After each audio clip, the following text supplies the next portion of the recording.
And we are back. Hey, welcome to the higher frequency. We are on part two. We are still going, having a good conversation. We were just getting into some things about space, and yeah, go ahead and continue about that. I really was enjoying this Don't conversation. forget to I go wanted out it to and keep going.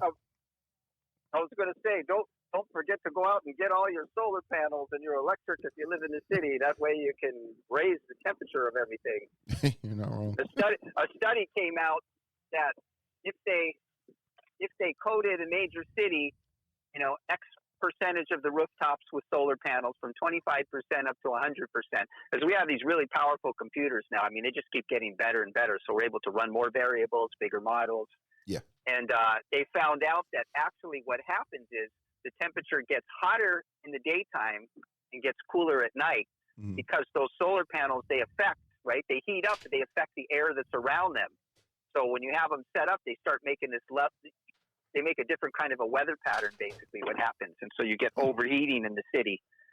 So I guess it kind of becomes more like a desert climate, I would say. Well, that's because not the good. desert tends to be can be really hot at night and then really cold really hot during the day and really cold at night.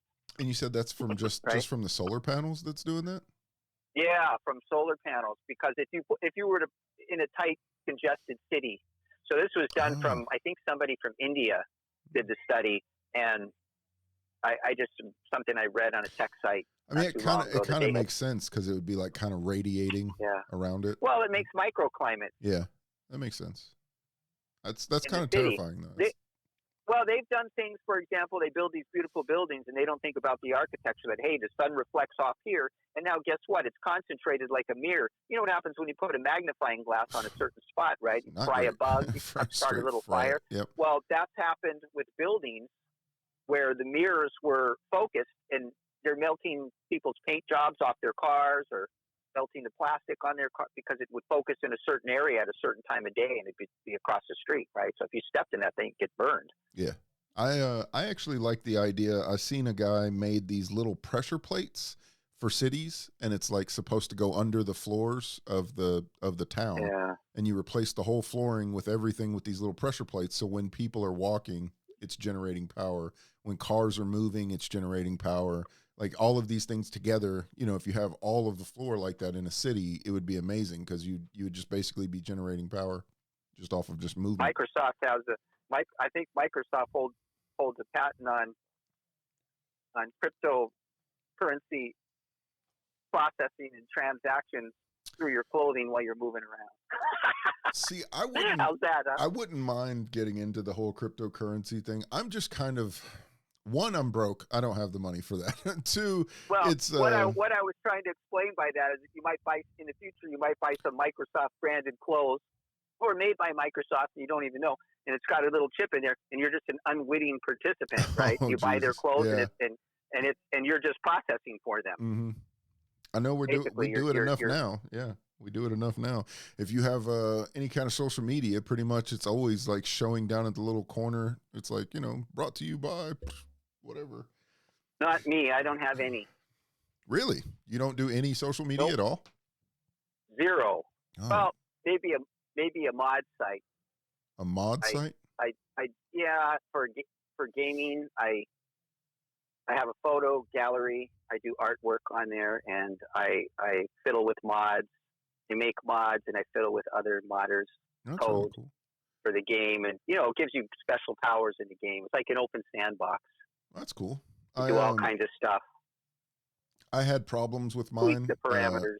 I don't know if you heard at the beginning, but so I work at a casino, and I took my tools that I have been buying over the years because I'm really into pen testing, and I want to get into that field. Mm-hmm. And I took those to work, and I told my boss, I said, "Look, I've got these out in my truck. I can go get them and I could show them to the people that we work with to say, hey, look, this is what you should look for out on the floor because you don't want anybody coming in with this stuff, and you should be aware of it." Yeah. And so everybody seemed like they were very entranced by it. Like it was very like it was a good idea for me to bring it, because like I said, there's a lot of people who didn't know that these things even existed. Like I've got the flipper, I've got a couple of different mod packs. I got a couple of those little I don't know if you know about like Hack 5.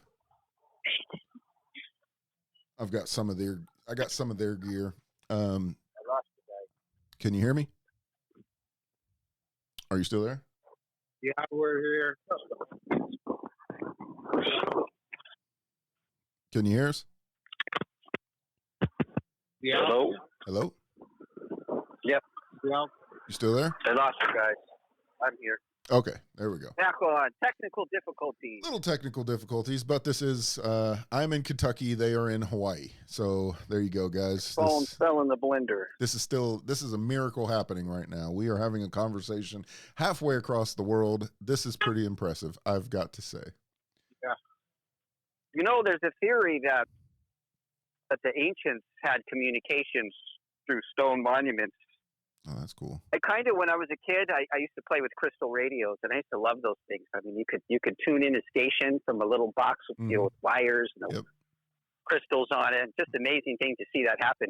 Yeah. But that made me realize, like, you could possibly they made these monuments with a certain kind of stone that you could charge them. Quartz, wasn't it? I think the Egyptians had wireless power. Yeah, sometimes. Or they at least had canopic jar power. I know that. Yeah, the little take a couple clay of jars here and there, run a little. All right, quite possible. They were called Baghdad batteries or something like that. Yeah, I mean, knowledge is knowledge. It's found and lost and regained. Yeah, that's what I was about to say. There's this really cool thing about Egypt that happened where a lot of their technology, we still don't understand it today. Like, there's a lot of stuff that they've done that we just were like, what, how, where? I think they figured out how they made the pyramids finally. It sounds to me like the most logical explanation. Well, they have these chambers in them, and you can flood those chambers with water, and they act as a hydraulic lift. So basically what they did was they lifted these stones through these chambers in the center, right, to get them up, and they floated them on rafts with water. So you can float a real heavy stone if you build a big enough raft. So I don't know. That probably doesn't account for the base stones. For some of the higher stones? Have you ever heard of vibrational sand?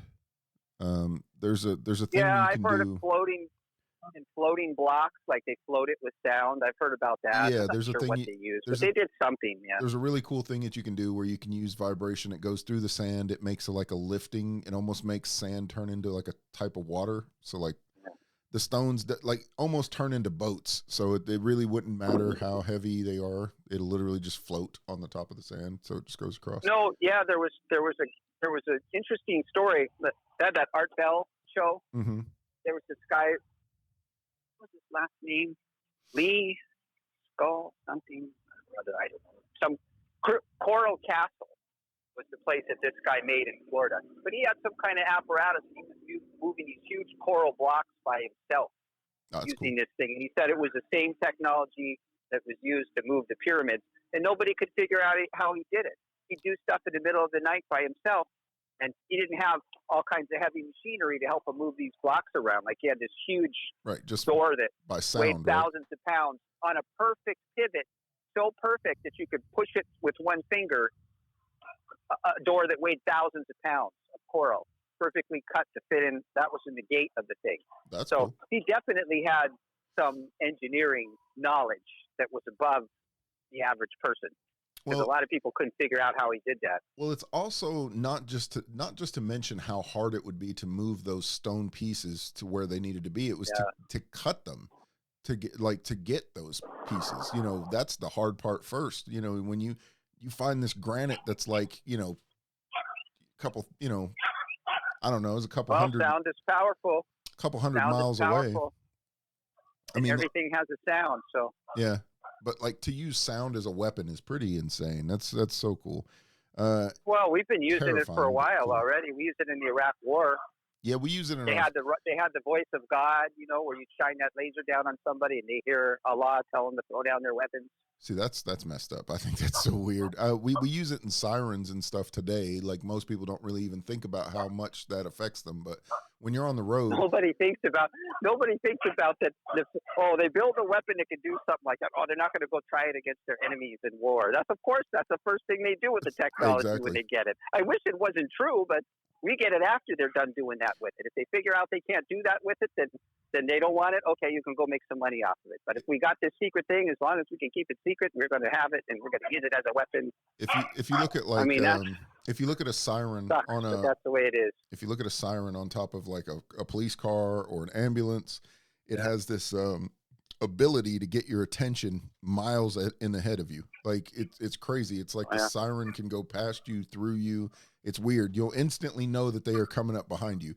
So instead of using it as a weapon to go higher, they just use it at a certain frequency just to get your attention, which is still.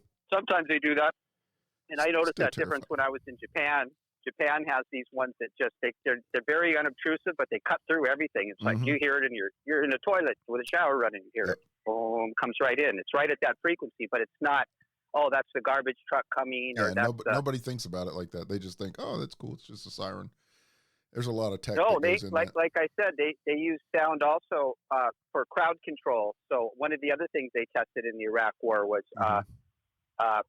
it's gigahertz frequency, but it looks like a stop sign on top of a Humvee. Oh yeah, they lift it up and they can direct that at a crowd, and it feels like your skin's burning. Yeah, it was going through like they were trying to hold up different materials to try to stop it, like mattresses and different things. It just goes right through all that.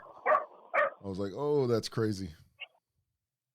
I'm kind of curious. I think the level of technology has been high for a long time. People are just fooling themselves that everything's surveilled. But like I said, right now you're allowed to get away with murder, literally. Yeah, unfortunately, right now it's bad. Yeah, it's so bad. How long does that last, and what are the repercussions of doing that for too long? Well, then the pendulum swings the other way, and law and order comes in, and it sweeps in ways that are jackboot and put their boot on your neck. Yeah. Right. So there's a reason why all this stuff happens, and so like I said, I hope Americans are smart about that and try to delay our entry into the global system like that as long as possible, because once they sign over our sovereignty, we're done, and then you'll see the real fighting. That's when and I don't know if that's a fight America can survive, to be honest. I think where we're at right now, though, we have the ability to stop these people from doing, most of this stuff, but we don't utilize like the military that we have right now could go into these towns and pretty much bring back law and order pretty quickly, but we're not using them to do any of that. We're allowing people to steal as long as it's not over $1,000. Like there's a lot of agendas.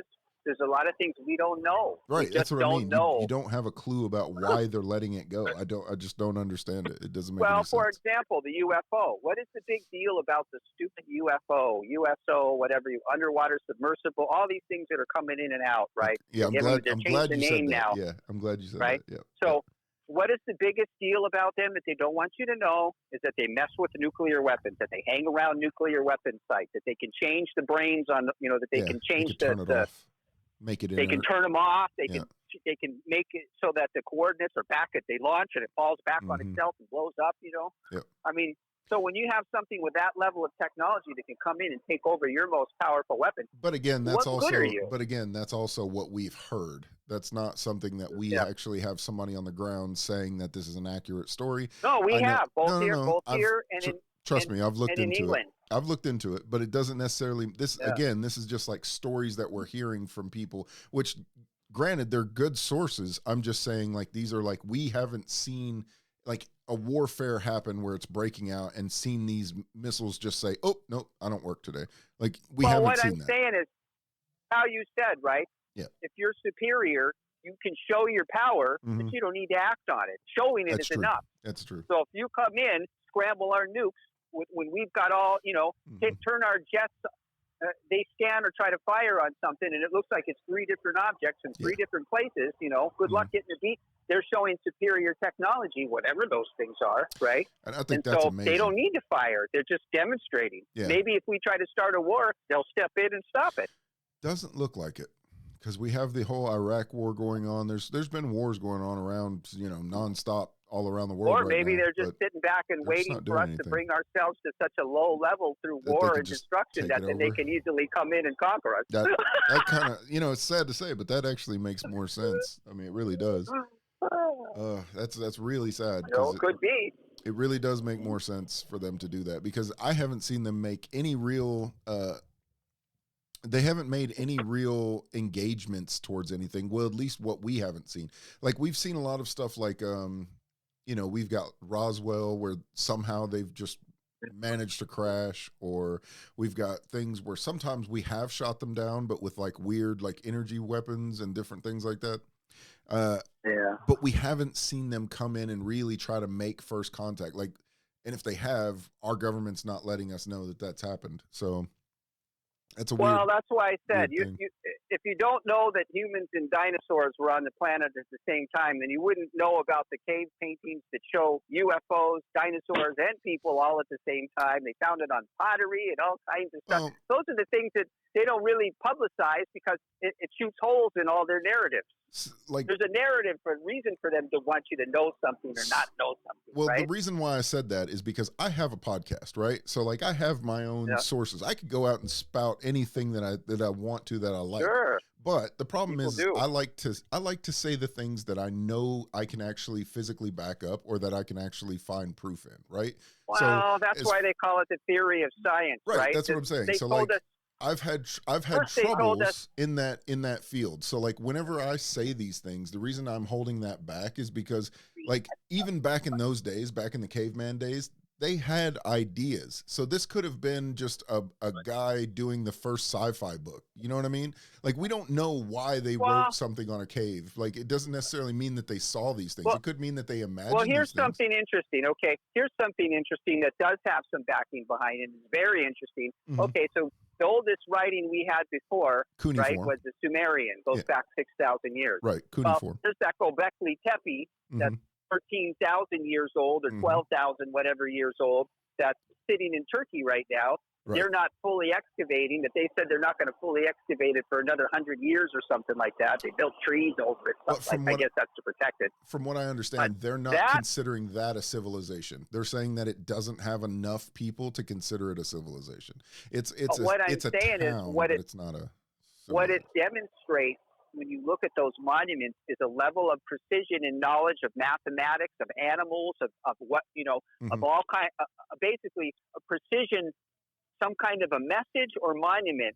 So during a time where there's supposed to be nothing but hunter-gatherers. Right. So even that shoots holes in the narrative. Mm-hmm. The Upper Dryas disaster, all that stuff. If you really look into all that stuff, and then you realize, like I said, everything is for profit, and a lot of people. I'm not saying everything. There's a lot of people that give. There's a lot of people that want to, they go with the truth insofar as they know it, right? Right. And nobody can see everything. Right. But they know a lot more than they're saying. And some of these people are tenured. They have their whole life. They've been praised for their work. They have a lot at stake, and they don't want to give that up. Let it happen after I'm dead. A lot of these guys are like, if they change it after I'm dead, okay. But while I'm alive, I'm eating off this, and I'm having a good time doing it, and I love all the worship I get. So the problem that I see with that is like that Neil deGrasse Tyson, right? Like, the guy is really smart. Yeah. He knows a lot of stuff. But if somebody tries to bring a piece of science to him that he has never heard of, he shoots it down immediately. And it's like, it kind of grosses me out. And I noticed that a lot of like mainstream science does that. If they're not familiar with it, they just won't even acknowledge it. Yeah, they're narcissists. They have an agenda, right? They want to control the narrative. Yeah, it's just they might have a financial. They have all kinds of reasons for doing that. And don't get me wrong, I really like Neil deGrasse Tyson. I just don't like the fact that he shuts people down when they say something. And I think that arrogance is like kind of what made him famous. But like, at the same time, it's like, everything I prefer to stand on the shoulders of giants to get a better view, but I don't stand on the shoulders of just one giant. I hop around from one giant to the next. That makes sense. To see what this guy's looking at, what that guy, and what's his argument, and why does he say, before I form my own opinion, right? Everybody's got to have an opinion. It could be wrong, it could be right. But with that, that makes sense. Like But you have to, conspiracy theory, right? yes, but I at the learned same something. time, you have to stand for something at the beginning, or you can't stand on the shoulders of giants. Like Of course. if they didn't pick up something and learn something, we wouldn't have their shoulders to stand on. You know what I mean? So every now and then you got to be wrong. You've got to throw something out there that's like Well, not here's correct. the interesting thing: two people can have two different opinions about the same thing and both be right, Yeah, or the, both the be story, wrong, the or story one right of and one wrong. the story of how to eat an elephant is what I've heard that as. Like, so like five blind men go to study an elephant. One goes to the trunk and says, "Oh, an elephant is like a snake," or you know, the next one goes to its leg and is like, "No, an elephant's like a tree." Next one goes, you know, around, feels the ear, and they're like, "No, it's you know, an elephant is like a plant," you know, and it goes around and each one sees something else. Um, I'm always happy to get the latest information, whatever it is, so I can update my insofar as what we know, right? Which is not a whole heck of a lot. But what I was we saying think we with know a that, lot, but even if you're one of those guys on that elephant that's choosing a side on that elephant, it's fine because in the long run, it's going to add to the collective. You know what I mean? Like, so that's what I'm saying. Like, I feel like you got to live your reality, right? Well, you shouldn't have to live somebody else. You shouldn't have to have somebody else's reality. Right, exactly. So like each one of those guys were right in their own way. Some parts of their reality, you have to have a shared reality. Right. So each one of those guys were right in their own way. And I think that like in the long run, all of their stories will come out and then you'd see like, oh yeah, they were all right in that, what an elephant looked like, you know? I think that like Neil deGrasse Tyson, when he meets with people, he doesn't give them that kind of like, oh, they're right in their own mind type of thing. He goes, no, he thinks everybody's a conspiracy theorist.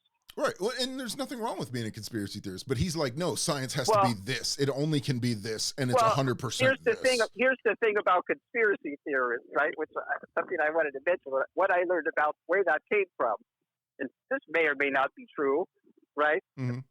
The way I understand that is that right around the time that people were providing all these theories about what happened to Kennedy, that what they were telling people wasn't making sense, that's when they actually coined in the media the term conspiracy theorist, as if a couple of evil men wouldn't get together to do something nefarious. Yeah. I'm like, have you ever heard of a gang? Yeah. Did you ever hear did you hear the story that they tried to propose, like the magic bullet? Like, oh my God. Yeah. I'm like, I can't with these people, man. I'm like, all right, man, cool. That's what you wanted to put out to the public? All right, cool. Just like I've seen the early footages of things that they said that they did in space. Like the original NASA photos and original NASA videos were hilarious. Like just stupid bloopers where they destroyed reels and reels of high resolution photos. Of course. I don't know what they're hiding. No, did you see some of the videos that they put out back in the day? Like, oh, this is supposed to be in space. Like, it was horrible. It was horrible for even a studio. Like, it was bad. It was really, really bad. And they were like, yeah, we're in space right now. It's like, bro, you're not even in your town right now, dude. Shut up. Like, it's so bad. I have two feelings about that. One feeling is that we're really out there and we're doing all this stuff, and they don't want you to know that you're just a plebe living here on planet Earth, or they really can't do any of that stuff, and they want you to think they're going to they're going to be able to do it, and they want all this money, and even there's a lot of supposed AI systems that have been getting busted. Like one at the Whole Foods, it was people in India that were looking at the cameras and typing in the stuff on it. I mean, they're finding busting these guys, and there's real people because the AIs can't really do what they're claiming they can do, but they're taking all this money in for it, right? So there's always a scam too. So there's a big push in my opinion. This is what I think. I think that the firmament is a real thing, and atmosphere pretty much shows it. Like when we have a thunderstorm, you can pretty much hear it. You can tell that we are lapped in some kind of a weird domed structure. I don't know what it is, but I'm just saying this is my theory. When you see a rocket go up, it does go up in a weird curve. It doesn't just go straight out into space. Even though they're like, oh yeah, it makes sense, and they try to like tell you, like Neil deGrasse Tyson and all these other people will try to tell you it's actually faster for a rocket to take an arch to go out, and which that's fine and everything. I'm not knocking any of that. I'm just telling you, like, these Well, things. there is real science behind that because that's how they do all that stuff. I mean, Yes, it's not but no. Yes and no.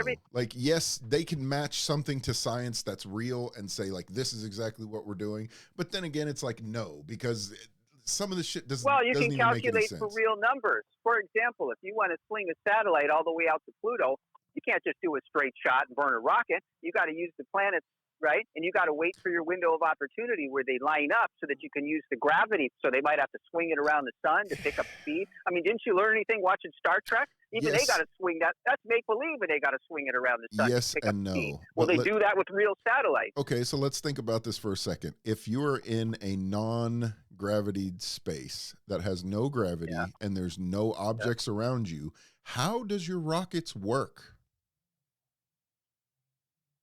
I'll wait.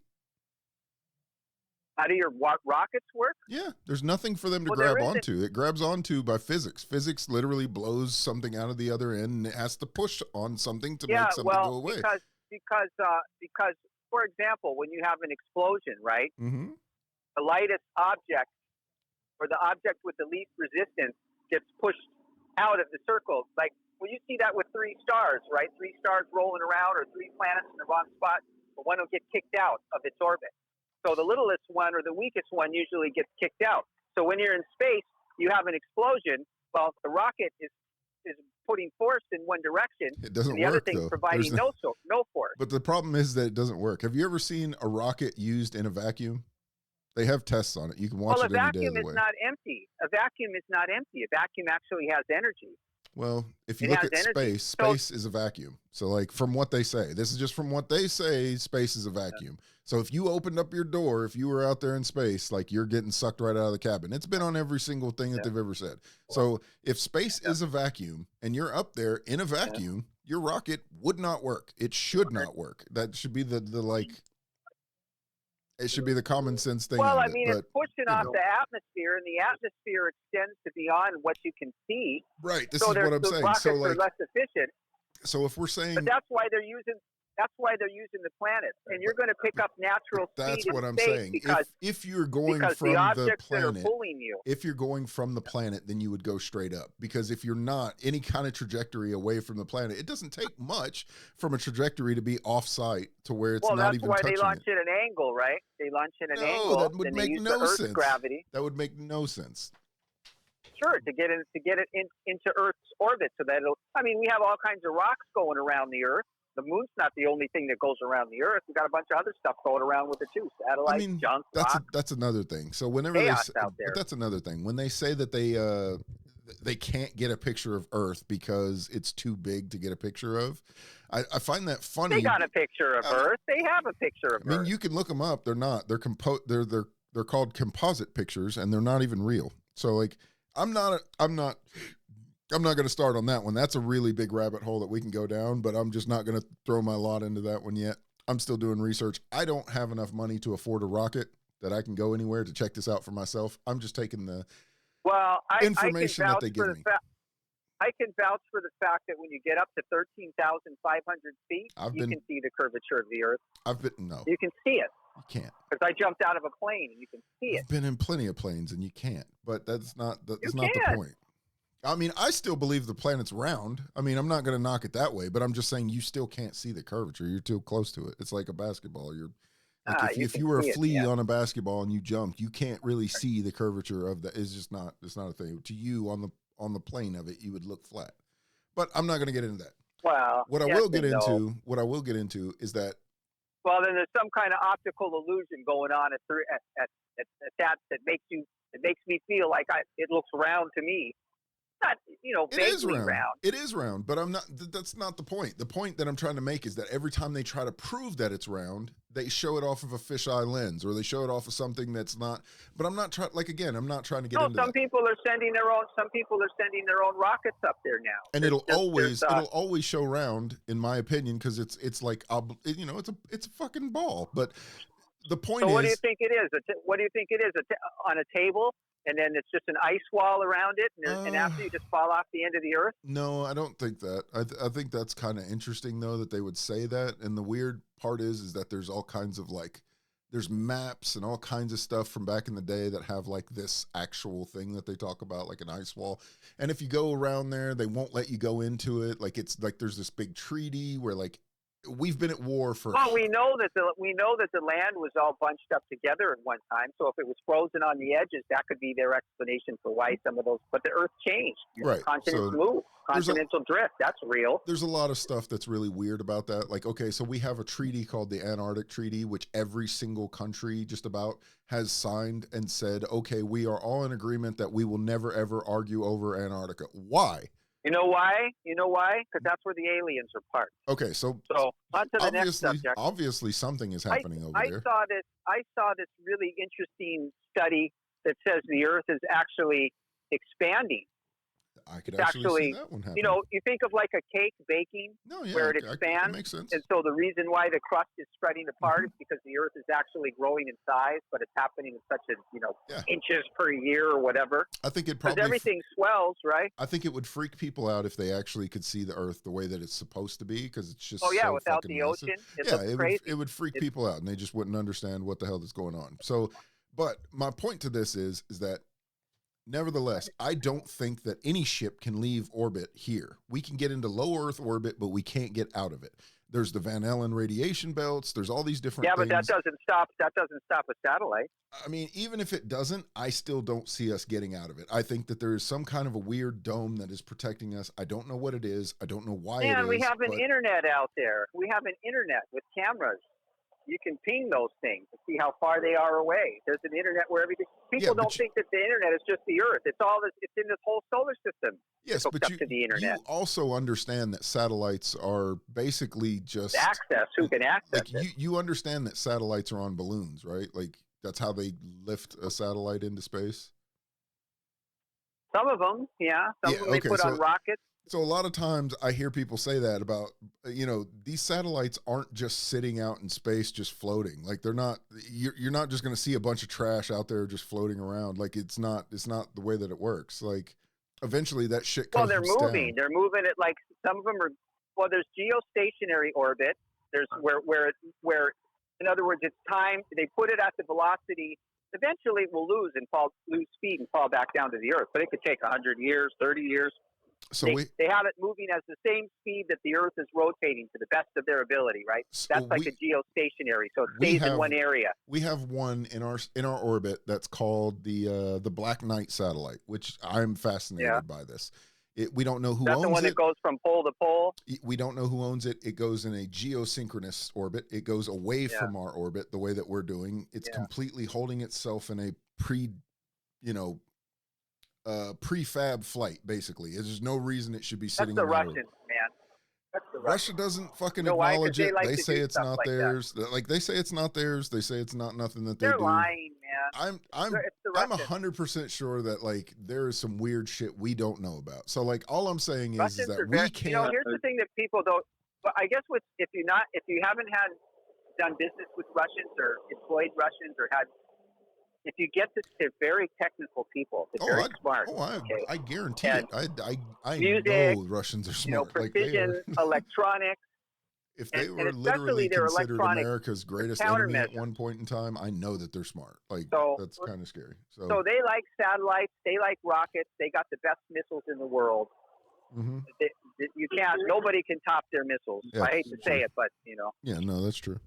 Maybe we have the best UFOs. They got the best missiles. Who knows what we're hiding? The Germans the Germans had the best rockets. Well, whatever they had, we got it now. Right. So that's what I'm saying. So like, there's this weird part of me that believes that we can't get out of orbit. And I think that the NASA and all these different other space agencies are getting grants and they're getting money from our government to explore these things, but they're not getting anywhere. So they have an incentive. Well, there's another thing you're not thinking. There's another thing that you're not thinking about is that the way to get out of here is not the way you're thinking. Punching a rocket out of here. That just gets you into low Earth orbit. Right. That's what I'm saying. What if it's in? Right. Like, instead of trying to go out, the real way to travel is through dimensional gateways and portals.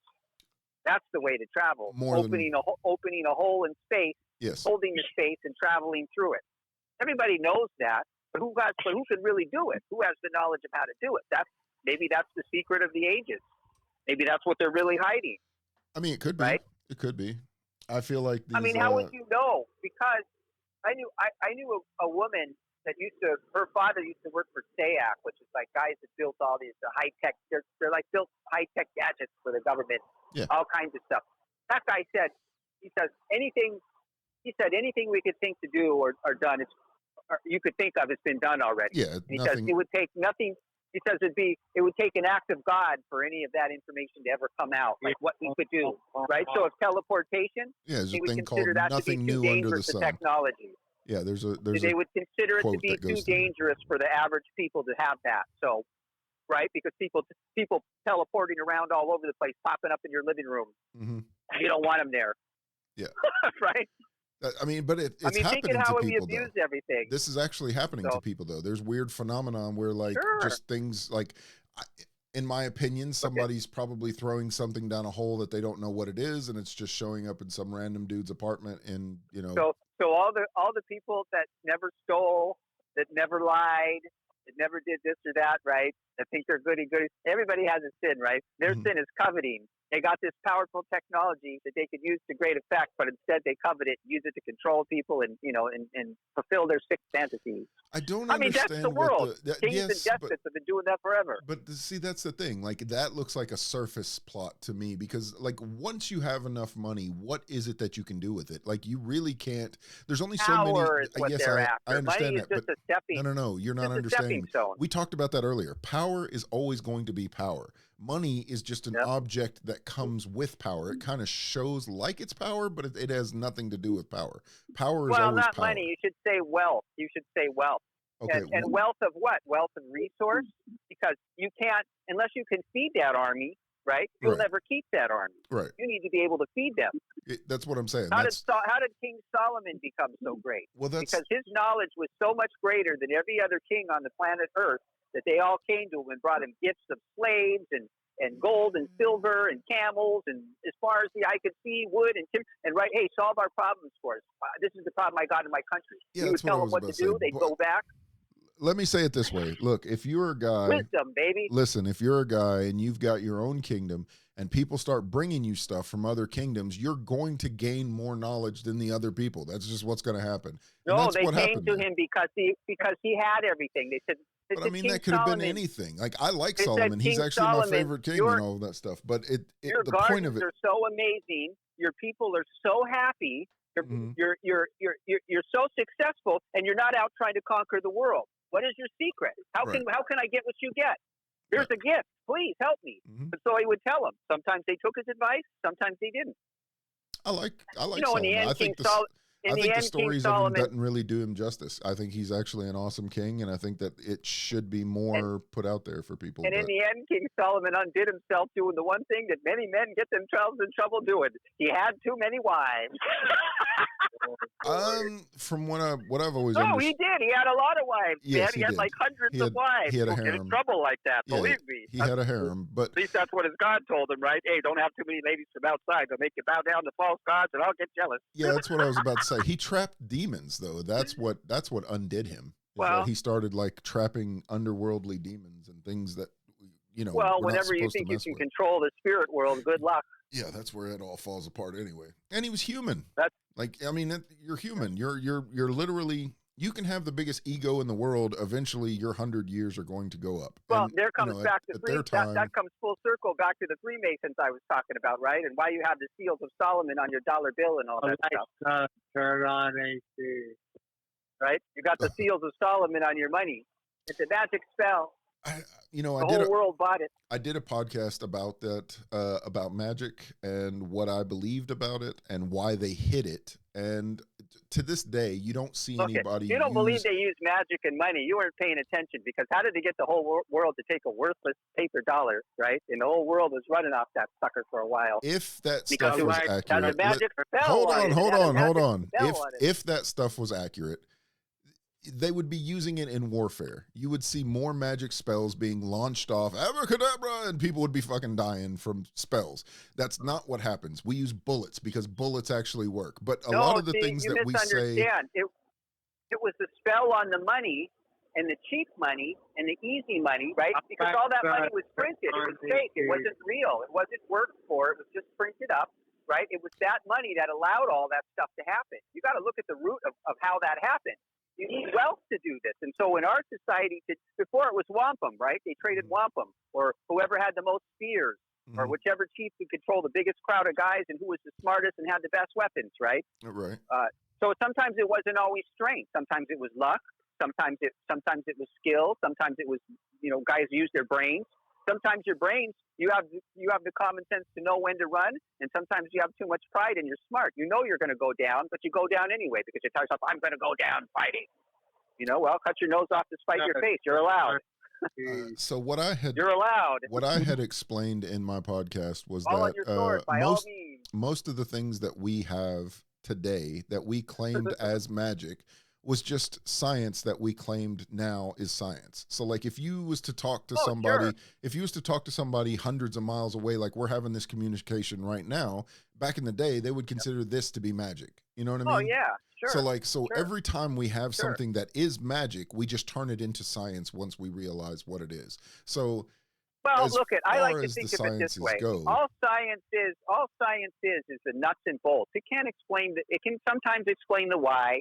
It can sometimes explain the how, and sometimes it just straight out lies to you because your eyes and your ears deceive you, right? We can't see everything. We can't see all the colors in a flower that an insect or a certain bird can see because they have eyes to see it. We can't hear the frequencies that other animals hear. They can hear the earthquake before us. We don't have the ears to hear that. I agree. So what are we measuring with, right? That's what it is. And so when you look at all the stuff in the universe from the macro scale to the galactic scale, I mean, there's just so much stuff in there. It's just really, it's too big for us to understand. Yeah, that's what I was going to say. But that's too big for us as humans to understand. The grand scheme of things, though, is time. Time is the one thing that nobody can actually conquer. Nobody can get around it. That's what I'm saying. So even for Solomon, this great wise king who had everything, he could not escape time. None of them can. None of us can. Yeah, well, none of us can. And time is sewn into our dimension. How do you escape time? Through death. That's it. But that's you get out of this place and you're going somewhere else. That's also an interesting thing with time. Well, I like to say it like a lot of people will get paid for time. You weren't in charge of when you came here, and you can't be in charge of when you leave unless you're going to kill yourself, right? You might be able to buy yourself a little more time if you can, if you have a disease and you're able to pay the best doctors, and even that may be decided by forces outside your control. Yeah. But I'm saying you weren't in charge when you came here, and ideally, if you want to live here and you want to live forever, well, you're not in charge when you're leaving. Yeah, you're not wrong on that. You probably leave when you less expect it. So knowing that that's the case, right, I guarantee you there's something on the other side. It's just nobody's coming back to tell you what it is, and that's by design. So the reason for that. So we might get echoes.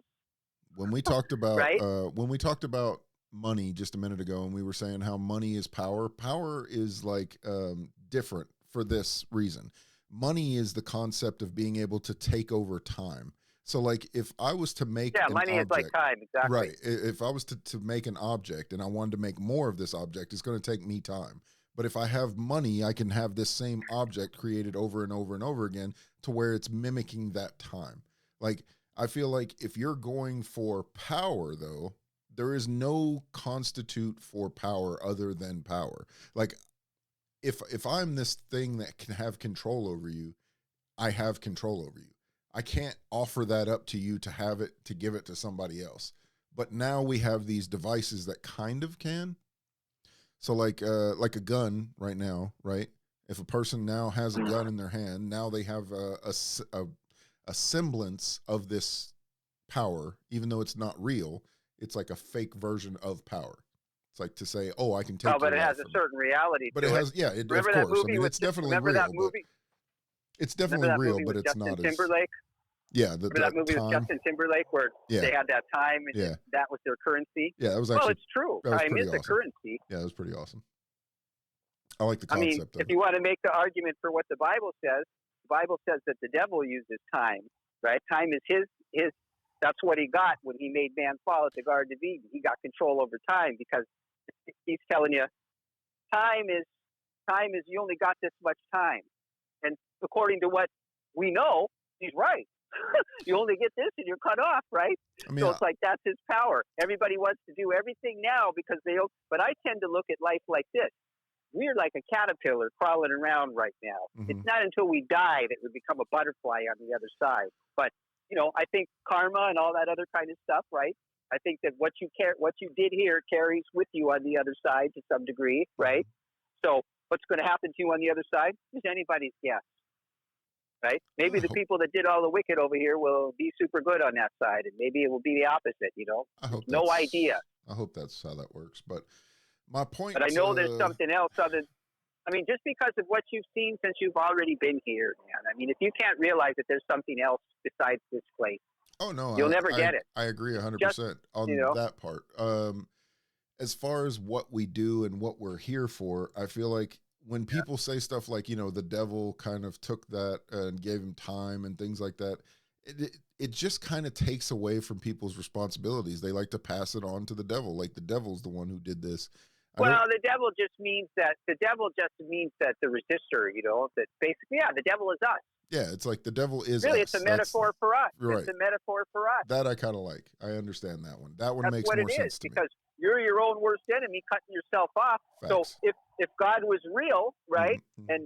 and the only thing that was in defiance to God's good rules, because let's just say that's like the plant telling the gardener, piss off, and I don't want to do what you say, right? Well, then you're going to get clipped. That's just the way it is. That's just the reality. Who has the power does the clipping. That makes sense. You're going to argue with that? Nature can clip any one of us at any time. Facts.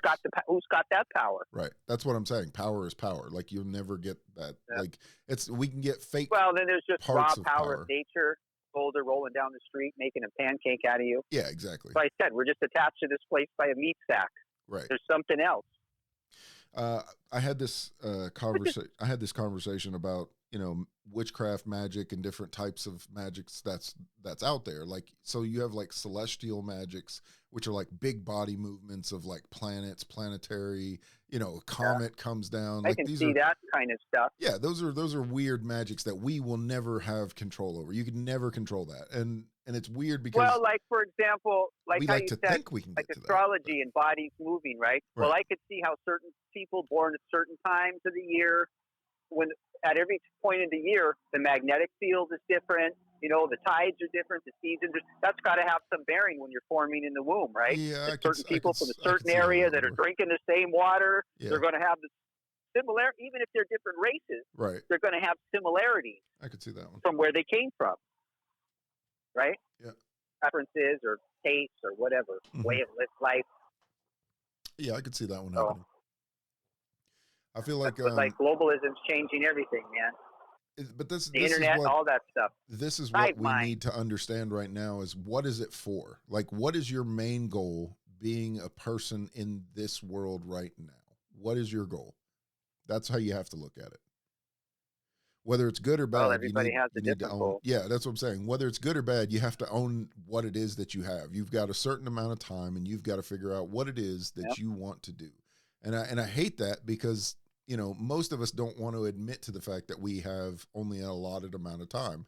But the ones of us that actually understand and then also, like I said, you right, like I had mentioned before, you're not in charge when you get here. That's so true. You're not. You're not. If you're born into a family where your father's going to strangle you to death, or your mother's going to beat you to death because you crapped your diaper twice in one night. Yeah. You don't have any control over that. Yeah. So there's a lot of that people, they're born into things, situations. Mm-hmm. So once you get to a certain age, you still like how you said, right? Somebody's running around with a gun looking to shoot some random guy. Yeah. You don't know. And it sucks though, because that gun is manufactured somewhere and some person has figured out the science of being able to take a life that way. Just like a plague, all these other different things. There's so many different ways. I talked to Aaron's mother about, I said, I had this idea, but somebody already did. And I had this idea when I was young. I think I was about maybe 9 years old when I had this idea for a book, 101 Stupid Ways to Die. Because you know how they have those 101 books, ad libs and stuff like that. Yeah. So because I was reading in the paper, like how, that guy just slipped in his bathtub picking up a bar of soap and he hit his head and he's dead. What a stupid way to die. This guy I thought as a ways kid, to die. And I thought about that, right, as a kid. So I was having that conversation. We should write that book. But I'm like, it's already been written 100 times. But I had that idea. So great ideas come to a lot. Some minds. One guy told me he thinks there's just this swamp of ideas it in the air, and anybody can pull from it if you're tuned in. And that's why many people get the same idea, that there's only so many ideas, which makes sense, right? Probability-wise. I'm thinking about where I have it, but I have that book. Yeah. Probability-wise, everything makes sense by the numbers. You got to go by the numbers, but sometimes, like I said, the numbers don't tell the whole story. The numbers lie, and the numbers can't calculate for another dimension and what it's like over there, right? You're not thinking in multiple dimensions at the same time. It's an and a lot of that is theory too. So yeah, we just don't. For as much as we know, we just don't know enough. We're getting a lot of knowledge, but I mean, come on, man. I don't think we'll ever get. If there's one thing I've learned through all of this, everything going, is that people are easily manipulated. You know, people will believe just about anything.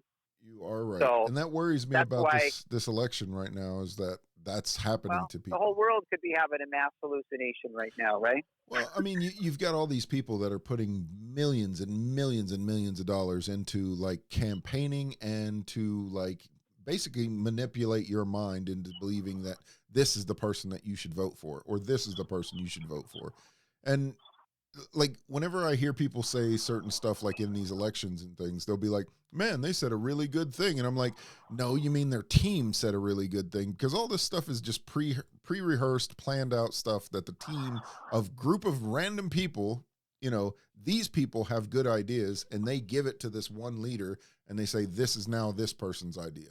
So ideas are just basically tools that other people can use too. It's kind of weird. It's funny watching these debates because you see when people don't have a teleprompter, some of these people can't even read off a teleprompter when it's right in front of them. I know. And then some people just go right off script and tell you what they're really thinking. I respect more the people that tell you what they're really thinking. Facts. That's what I think. Whether I want to hear it or not. Exactly. That's what I said. I think everybody needs to have that ability to say, hey, the elephant looks like this. You know what I mean? Like, you know, at the end of for example, days, like issues like pro-life or whatever, you know, that kind of stuff. Yeah. Everybody can have their opinion. You got to do what's right for you. But I don't.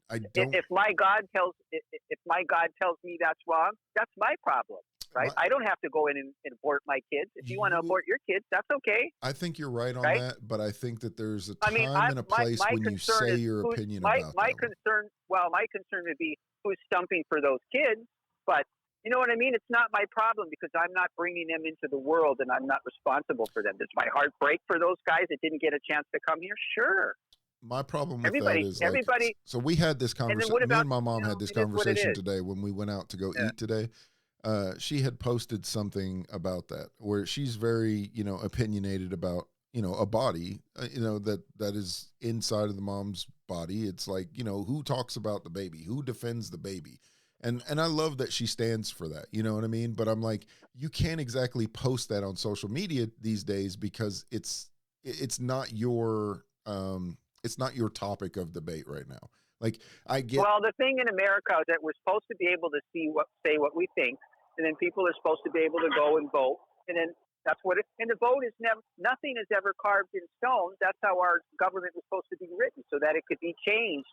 So that it could change with the times, right? Yeah, I mean, I get that, but there's also, listen, hold on. There's also a thing about common courtesies. So if a person is like laying in bed dying of a fire, like you probably wouldn't want to talk about a fire around the person who's dying in a bed of fire, right? Like, I mean, if a person's like just got shot, you don't want to talk about gun control around that person. Like it's not a good topic about you want to talk about. Like that's what I'm saying. I think, you know what, there's that expression, rich people's problems. That's first world people's problems. They got time to worry about that kind of stuff. Why? They just found a mass grave with like, 70 or 80 babies that had their hearts removed from the ancient Peruvians, or, you know, that they were sacrificed for better crops. I mean, the kind of stuff that goes on, that's the kind of stuff that I worry about. I don't worry about like what somebody thinks or might. You can't please everybody. You can fool some of the people some of the time. You can please some of the people but you can't please everybody all the time. And there's going to be outliers with outrageous opinions, right? Where do we draw the line? right? Where do we draw the line? I mean, I guess that makes sense, but at the same time, I mean, feels a little. Like I said, those Freemasonries at the highest level, they say, "Do as thou wilt shall be the letter of the law." Do as thou wilt. Nobody should do as thou wilt. I mean, that's what. If everybody does as thou wilt, we'll have chaos. If you can't build a bridge if everybody does as thou wilt. If you believe in all the stories, that's what the devil says: is do what thou wilt. Like that's the whole thing. Well, but, some people, we see that in society that some people have that. Why? Because they're able to get into power. They're able to manipulate all these people. And then what always happens? People die. But see, the problem with that though, the problem with that though is that we have free will, and when we have free will, that's what they mean by do what thou wilt. You basically have free will to do anything, even though you probably shouldn't do it. You still have the free will to do it. Like, don't go open up a gun inside of a room full of people. You have the ability to do it. It doesn't mean that you should do it. It's like that's what they mean by do what thou wilt. You have the ability to do anything you want. I know, but some people interpret that in a different way. Yeah, in a really bad if I can get away with it and I have the power to do it, I should be able to do it. Yeah, in other words, I'm strong and you're weak. That's a survival of the fittest mentality. Yeah, no. Which is supported by a lot of nature. Which is kind of There's it's support kind for of that right. in nature. Yeah, I guess it's kind of right. Well, there's support for that, right? Yeah. In nature. Yeah, nurture versus nature, and like I said, it's we're the kind of right. outlier It makes in sense, nature. But just because, so we're able to take for example rise above the animal. Take for example me. I'm almost 7 foot tall. I'm strong as shit. I can do a lot of stuff. I can do a lot of damage if I wanted to. But I spend most of my time helping people and doing stupid stuff that I don't really necessarily need to do in my lifetime, but I want to do in my lifetime. So it's like there is a weird, I don't know what you would call it, a dichotomy of just people going out and doing something, even if they don't need it in their life particularly, they do it just because it's part of them. Like, make sense? I don't know. Well, thank goodness there's people whose first thought isn't violence, because how many little old ladies running around with a revolver? If all those ladies stood up at once and said, "Well, I've had enough of this because I didn't grow up like this," and they started shooting all the gangsters, it would be over in 2 seconds. Mm. Old people, when they've seen enough, they could end your life real quick. Right? A little old lady with a revolver. Yeah, you're not wrong. And she's righteous, right? She's righteous when she's doing it. So that's what they're afraid of. They want to take that right away from the righteous little old people that have lived their life a certain way and have been successful and have tried to keep to their own, But again, that goes with when you say manipulation. When you say manipulated, that, that's what you're talking about a different type of power, though. You're talking about somebody giving someone like a gun or something like that to level that playing field. I'm saying like a natural, eat or be killed type of mentality, like a person who has a natural, let's just say a monster, like a werewolf comes out, it's not their fault. Yeah, that what happens to the werewolf? The pack of stupid humans hunts them down finally and kills them. It's always, and again, you can't drink blood. But listen, again, you're talking about with weapons, with guns. Guns are this is like a fake system of power. I'm talking about a werewolf goes into a town. There's no guns. What happens? It's a different story. People lay hands on them. Well, you know what I mean. It's like there's always somebody who can beat you. There's always a solution to a problem. There's always. I guess so. Nobody is an island, right? Yeah, I guess so.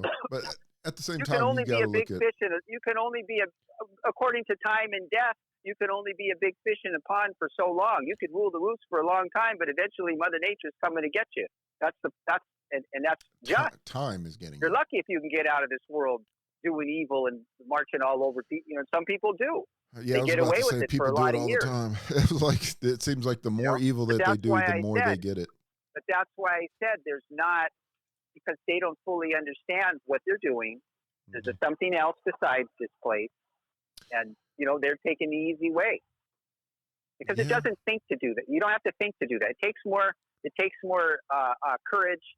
It takes more intelligence to refrain from doing violence, from saying something stupid. Right? I agree. It takes more intelligence and more chutzpah, more power, more to do something like that. That umph. It's so easy to just say, "Mother," you're right. pull out a gun. What you looking at? You Yeah, know, you're it's right. so easy to do that. I think that's And one of those sometimes it things feels that's good. I think that Sometimes it feels good. determines whether or not you're like basically a leader or if you're basically a follower. Because most of the people Well, that are and then also leaders it is how you were have raised. Like that when you thought. come to guns and you're talking about Second Amendment. When I grew up, I'm from California. Uh-huh. When I grew up, when I was a kid, people still had guns in their gun rack in their trucks driving around in the countryside. You go out and shoot up old cars up in the Santa Cruz Mountains. I'm out in the country right now. Like we have guns. Like guns isn't the problem. Yeah. Like but I'm our saying, guns like, if lay you were there to do inert. that now. No, but I'm telling you, like our guns sit there inert. They're not messing with anybody. Our guns don't ever leave their cage to go out and go hunt people down. I was taught, you know, unless you're hunting or something like that, you're out with friends. You never take out a gun unless you're going to shoot it. And you never point it at somebody unless you're going to pull the trigger. True. There's no reason to even point it in their direction unless you're prepared to pull that trigger. I agree 100%. To me, I wouldn't even put it in their direction unless I'm going to pull that trigger. There's no reason to even threaten them with it because you 100%. Just escalate it to the next situation. Yep. But not everybody knows that. Not everybody believes that. And they do what you said, right? It gives them a little power in this temporary power in this world, so they take it. I was about to say that. And they feel justified. That's the problem with it is that no matter what you want to say about it, some people are like, okay, so you have these masters, right? Like real masters, they've been spending their whole lives studying a martial art their whole life. And then you've got these little idiots that have no clue how to fight at all. They go out and they grab a gun that mimics power and can kill one of these masters in an instant. It's not fair, but yet it can happen. This is what I was talking about. Well, do with thy wilt thing. I mean, masters kill themselves too. No one's infallible. That's Sometimes true. They kill themselves doing something That's stupid. true. But I mean, it's just, it's the fact of, it's just the fact of whatever we have done, we've kind of done it backwards. And I don't know how that ends, to be honest. We've kind of manipulated power. I think it's a pretty good system because nobody can rule the roost forever. And that's that. And I think that's by design.